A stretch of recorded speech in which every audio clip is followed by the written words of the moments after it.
உங்கள் பிஸ்னஸை நீங்கள் வந்து சக்ஸஸ்ஃபுல்லாக ரன் பண்ணிட்டு இருந்தேன், ஒரு ஸ்டேஜுக்கு மேலே அந்த பிஸ்னஸ் க்ரோ ஆகலை, அந்த பிஸ்னஸை எப்படி க்ரோ பண்ணுறதுன்னு தெரியல, ஏன் க்ரோ ஆகலை அப்படின்ற மாதிரி இருக்கீங்களா?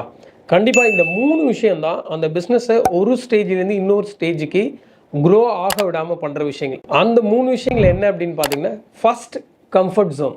நீங்கள் உங்கள் பிஸ்னஸில் ஒரு கம்ஃபர்ட் ஜோனுக்கு வந்துட்டீங்க அப்படின்னா, as a business owner comfort ஜோனில் இருக்கும்போது அந்த பிஸ்னஸும் கம்ஃபர்ட் ஜோனில் இருக்கும், க்ரோ ஆகாது.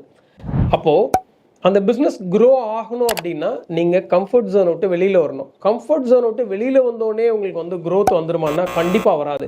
கம்ஃபர்ட் ஜோனை விட்டு வெளியில் வரும்போது அதுக்கு அடுத்த ஜோன் என்ன அப்படின்னு பார்த்தீங்கன்னா, லேர்னிங் ஜோன். நீங்கள் நிறைய விஷயத்த லேர்ன் பண்ணணும், அப்கிரேட் பண்ணணும். அது டெக்னாலஜியாக இருக்கலாம், பிஸ்னஸ் ஸ்ட்ராட்டஜியாக இருக்கலாம், சேல்ஸாக இருக்கலாம், மார்க்கெட்டிங்காக இருக்கலாம். இதெல்லாம் நீங்கள் லேர்ன் பண்ணி இம்ப்ளிமெண்ட் பண்ணும்போது தான் உங்களுக்கு வந்து அடுத்த இருக்கிற ஜோன் தான் க்ரோத் ஜோன். கம்ஃபர்ட் ஜோனில் இருக்கிறீங்க, நீங்கள் லேர்னிங் ஜோனுக்கு வந்து நிறைய விஷயங்களை லேர்ன் பண்ணி அப்கிரேட் பண்ணுறீங்க, அதுக்கப்புறம் தான் அது வந்து க்ரோத் ஜோனுக்கு போகும். அப்போ தான் உங்கள் பிஸ்னஸ் இப்போ இருக்கிற கரண்ட் ஸ்டேஜ்லேருந்து க்ரோ ஆகும். ரெண்டாவது விஷயம், உங்கள் பிஸ்னஸை க்ரோ பண்ணாமல் தடுக்கிற விஷயம் வந்து பார்த்திங்கன்னா ஃபியர் ஆஃப் ஃபெயிலியர். எந்த ஒரு விஷயத்தையும் நியூவாக ஒரு புதுசாக ஒரு விஷயத்தை நம்ம வந்து அட்டைன் பண்ணணும் அப்படின்னா அப்போ வந்து நமக்கு வந்து ஃபியர் ஆஃப் ஃபெயிலியர் ஒவ்வொரு தடவையும் வந்து நமக்கு வந்து நம்ம மேலே இருக்கிற ஒரு செல்ஃப் டவுட். இதை பண்ணி நம்ம ஜெயிச்சிட முடியுமா, இது இம்ப்ளிமெண்ட் பண்ணி லாஸ் ஆகிட்டுனா என்ன பண்ணுறது, இந்த புது முயற்சியில் வந்து நம்ம லாஸ் ஆகிட்டோம்னா எப்படி நம்ம ரெக்கவரி பண்ணி வெளியில் வருது. இந்த மாதிரி எந்த ஒரு புதுசாக ஒரு விஷயத்தை நீங்கள் செய்யறதுக்குமே உங்களுக்குள்ள வந்து fear of failure, self doubt, இதை நம்மளால் பண்ணிட முடியுமா, இந்த மாதிரியே உங்களுக்கு வந்துட்டே இருந்துச்சு அப்படின்னா கண்டிப்பாக வந்து அடுத்த ஸ்டேஜுக்கு போக முடியாது. அப்போது இதுக்கான மென்டர்ஸ், இதுக்கான கோச்சஸ், கன்சல்டன்ஸை நம்ம மீட் பண்ணலாமா, இந்த இடத்துலேருந்து எப்படி நம்ம வெளியில் வர்றது, சேஃப் ஜோனுக்கு எப்படி போகிறது அப்படின்ற விஷயத்தை நீங்கள் தெரிஞ்சுக்கணும். மூணாவது முக்கியமான விஷயம் என்ன அப்படின்னு பார்த்தீங்கன்னா, inability to adapt.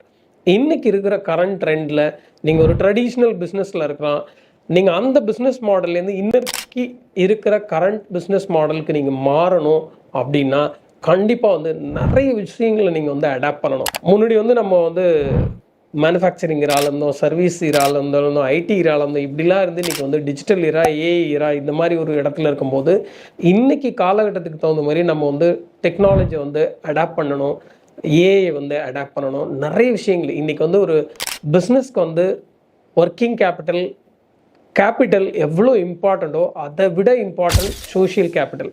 Social capital அப்படின்றது உங்களோட இன்ஸ்டாகிராமாக இருக்கலாம், ஃபேஸ்புக்காக இருக்கலாம், யூடியூபாக இருக்கலாம், ட்விட்டராக இருக்கலாம், லிங்க்டின்னாக இருக்கலாம். ஸோ இதிலலாம் எவ்வளோ ஃபாலோவர்ஸ் நீங்கள் வச்சுருக்கீங்க, எவ்வளோ சப்ஸ்கிரிப்ஷன்ஸ் இருக்குது, எவ்வளோ வந்து சப்ஸ்கிரைபர்ஸ் இருக்காங்க, இதெல்லாம் தான் வந்து நம்ம வந்து சோஷியல் கேபிட்டல்னு சொல்கிறோம். இது எல்லாத்துக்குமே நம்ம வந்து ட்ரெடிஷ்னல் மெத்தட்லேருந்து நிறைய விஷயங்களை அடாப்ட் பண்ணணும். இந்த இடத்துல நீங்கள் புது விஷயத்தை அடாப்ட் பண்ணுறதுக்கோ அதை நீங்கள் செஞ்சு பார்க்கறதுக்கோ பயப்படுறீங்க, நீங்கள் பண்ணுற தயாராக இல்லை அப்படின்னா கண்டிப்பாக வந்து பிஸ்னஸ் ஒரு இடத்துல ஸ்டக் ஆகிடும். அந்த பிஸ்னஸ் திருப்பி நீங்கள் என்ன நினச்சாலும் க்ரோ பண்ண முடியாது. இந்த 3 விஷயம், கம்ஃபர்ட் ஜோனில் இருக்கீங்களான்னு பாருங்கள், ஃபியர் ஆஃப் ஃபெயிலியர், எதை தொட்டாலும் ஃபெயிலியர் ஆகிடும்ன்ற பயம் இருக்கான்னு பாருங்கள். மூணாவது, எந்த ஒரு விஷயத்தையும் புதுசான ஒரு விஷயத்தை நீங்கள் அடாப்ட் பண்ணுறதுக்கான மனநிலையில் இல்லை, அடாப்ட் பண்ண மாட்டேன் அப்படின்னு இருக்கீங்களா? இந்த 3 விஷயத்தை நீங்கள் சரி செஞ்சிங்கன்னா இப்போ நீங்கள் கரண்ட்டாக என்ன பிரச்சனையில் இருக்கீங்களோ, எங்களை ஸ்டக் ஆகிருக்க உங்கள் பிஸ்னஸ்ஸு, அதை விட நீங்கள் கண்டிப்பாக அடுத்த ஸ்டேஜுக்கு க்ரோ ஆகி சக்ஸஸ்ஃபுல்லாக க்ரோ ஆக முடியும். தேங்க்யூ.